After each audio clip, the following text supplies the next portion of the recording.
we are going to start with the kids in about 3 minutes. So I'm going to just say, welcome everybody. We have had a fantastic time, I think, together this week in this area on phenology of plants. And he's the deer study as well right now. So lots of things. Question. And Colin and Xander, you can come up and tell us about what you looked at.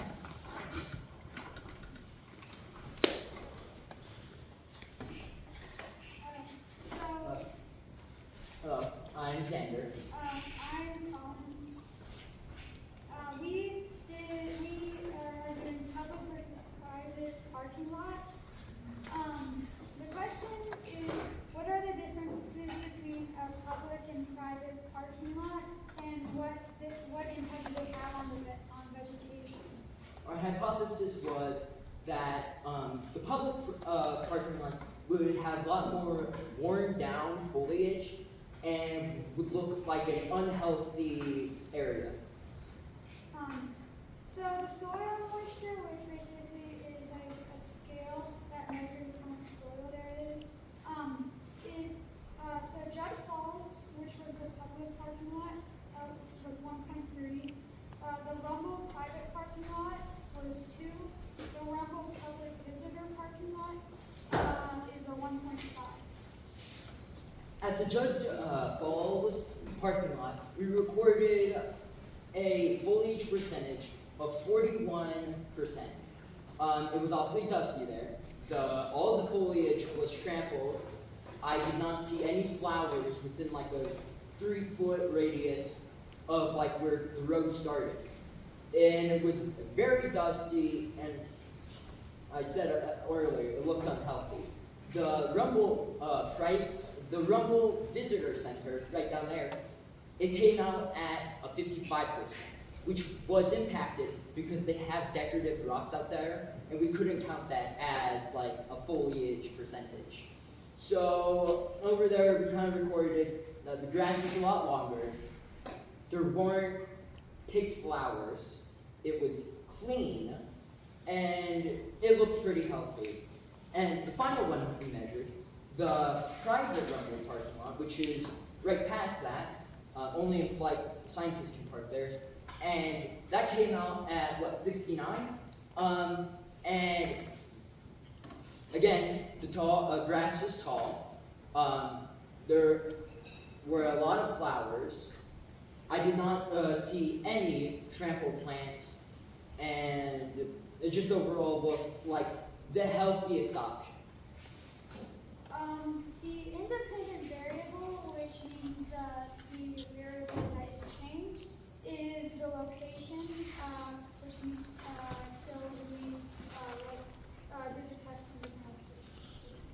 The dependent variable was vegetation percentage and soil moisture, and the constants, which means the stuff that stays the same, is the grid, the moisture meter, and the distance from parking lot.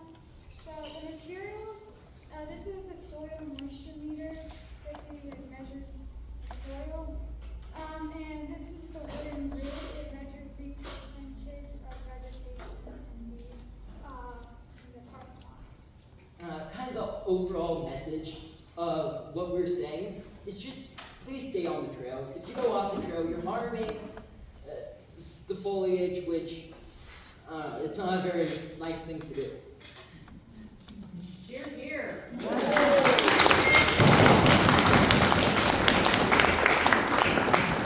That was really fun to see how that one came together. That was a creative, something Xander super interested in. Any questions about these 3 locations they looked at?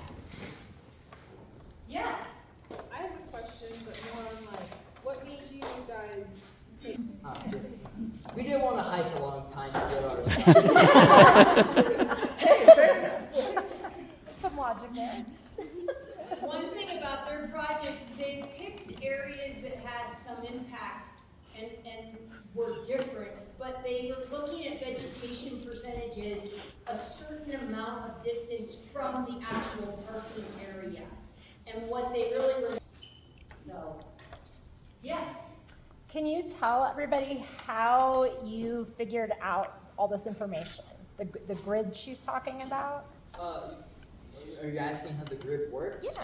So what we would do is we would go kind of like towards kind of where the road kind of dips on the edge, and we would lay it down there, and then we would count how many like squares we count how many squares had foliage in them, and then we count how many, and then we turned it into a percentage. We did it 5 times on each side, then we found the average. We had like a wooden grid with It's like fishing lines. Fishing line in the middle, Yeah. and it was like a 10 by 10. So if you just counted how many, it would equal the percentage. Awesome. These And guys that's not did something quite a we bit did. of math for their project and figured out all the averages and worked on that. They all graphed their data to practice graphing. Great group. You guys, that was impressive. Good job. Yeah, nice job. Can I steal your mic for a minute? I just want to give Robin huge props. So Robin, I don't know if everybody read her background a little in the email that I